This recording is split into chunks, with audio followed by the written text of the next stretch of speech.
Man, I can't even. I want to give a like. I didn't even think about this, but I want to give a thank to Pig for winning that game. Nothing against Petraeus, but because that means we didn't sit through like a 90 minutes foremost versus foremost game. Don't worry, there's plenty of time for that to happen now.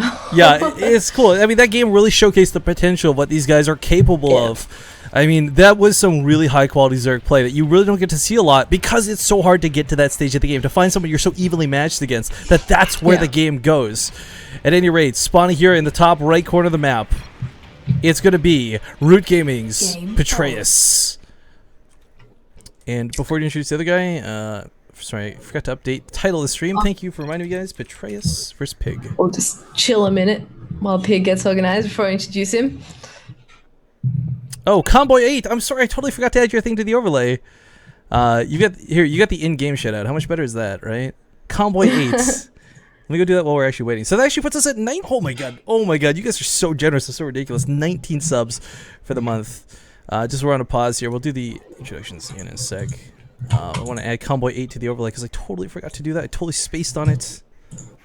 How could you? Because I didn't copy-paste the name. All good.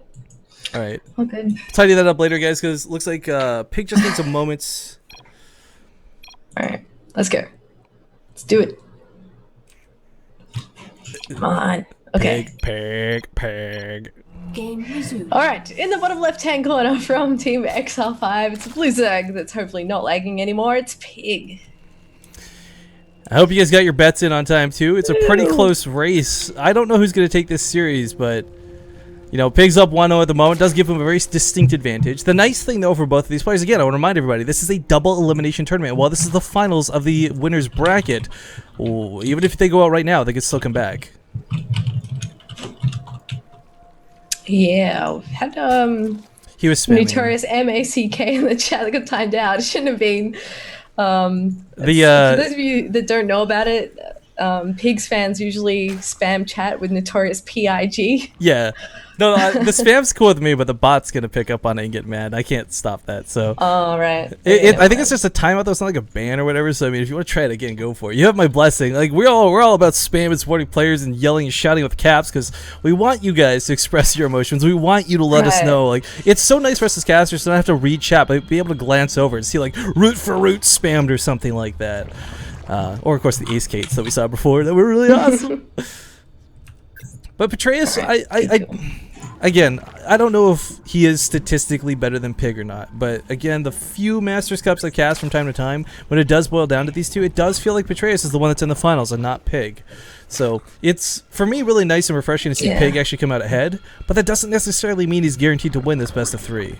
True. Yeah, no, I see where you're coming from. Like, Pig sometimes tends to slip a little bit, especially like he gets this far and then unfortunately just doesn't quite make it. But I kind of feel like Pig's like happy, where if he loses the first game in a series, he's probably going to lose the entire series, but he can snowball off of a win really well at the same time.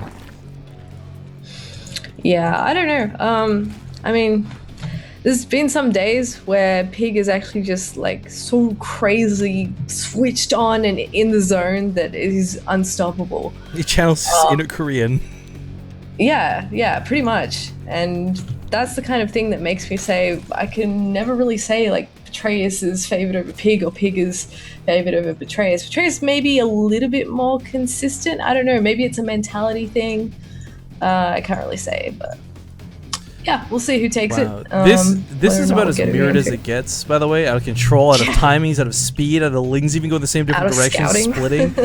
This is fantastic. I mean, you'll hear commentators from time to time talk about mirrored openings, mirrored builds, etc. But it's just stupid because you don't understand how much skill it takes for both players to play the same way. Now, we do have our first deviation. We got a Baneling Nest coming out of Petraeus early on, but Pig doesn't need to put his down too much later, but he does need to scout it, because if he goes gasless versus or not gasless, but rather Banelingless versus Banelings, it's very difficult to fight. Yeah, he wants at least a Spine Crawler in that scenario, maybe an extra Crane. But yeah, Pet's going for the aggressive option here, pumping out a few links. We'll see how much he actually commits to this, because usually we don't see him go like ultra all in with this unless he's doing a lot of damage. So as you can see, he's already sprinkling in some extra drones, just kind of going to head across the map, see what he's got, keep him honest, and if he does damage, well, then that's great for him. Holy crap. You want to shout this one out, Zeph? Another sub. Apparently. Massive shout out to Jason Wong 87. Welcome to the Base Trade TV family as well. Oh my god, you guys That's are our 20th sub for the month. Yeah, that guy is awesome. Also, well, you know what? We'll talk. I'll save the small talk for later. We got a lot of links coming from Petraeus right now, and Pig's not quite ready for this yet. The Baneling Nest has just begun. He can actually get us round on this and kill it. It does kill it, no cancel. Ooh, and a spine car too. Ooh, double losses for Pig. Not a good start to this. Queen's on the ramp though. The drones decide to evacuate through it. He should be able to hold, but man, that's not a good start for him. Yeah, not quite. Well, this is what that push is all about. You come across the map, and if your opponent isn't expecting it, if they're being too greedy, this is exactly what you can do, and now he's forced out of there. The Baneling's going to zone out these lings as well. He can't really even engage this. Queens need to focus fire these down, and he knows it. Pig is in a rough spot. There's so many Banelings here, and he can't let any of these get to the main. A couple of them are trying to sneak by, but the Queens will hold this. They'll Vanguard a little bit longer, but loses a Queen. Now lings can get involved, but they're not. Pig, what are you doing with your lings, man? Save that Queen! Oh, gets there in the nick of time. Save the cheerleader, save the world. Yep, he sent. Oh, the Queen does get taken out. He sent more lings across the map. He's pulling a few more out of his hatcheries back at home. In fact, okay, not a few more anymore. What? He's making like another 20.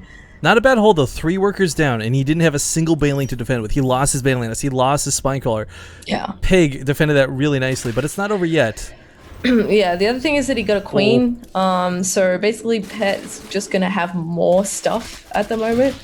Because he can produce more, so he can head across and keep the pressure up. He's got his third base up as well, which is something that Pig can't really do anything about at this very moment. But he's doing the smart thing, which is trying to run those lings around and distract him from actually coming to this base. I think Petraeus is about to get a big Stark advantage, though. Oh, Banelings are going to go off on a ton of lings!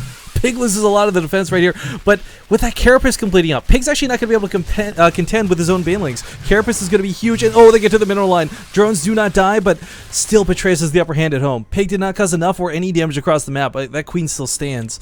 Didn't kill any drones, and this is looking really bad for Pig right now. Petraeus coming in with the Banelings, gets another Queen. These drones are already so low from before, more hits go off! Oh, this is kind of brutal. I mean, saving those Banelings, really smart, letting the lings pick off the drones that have split up for him, and this could actually be game. I mean, there's just so many lings out here. There's really nothing for Pig. He just killed in Larva Inject too with a couple Banelings, so... Ouch. No chance to reproduce. Good game. Petraeus will take game number 2. That sends us to game number 3. I'm not surprised. Again, these guys are so well matched and so well met for one another. Yeah, wow. Game number 3. I'm happy to be going there. That was actually a pretty quick game. Usually we see a lot longer games from these guys like we saw in game 1, but I think Pet chose very smartly to go for aggression that game because Frost is the map where people tend to be a little bit over greedy and you can punish them with that sort of thing.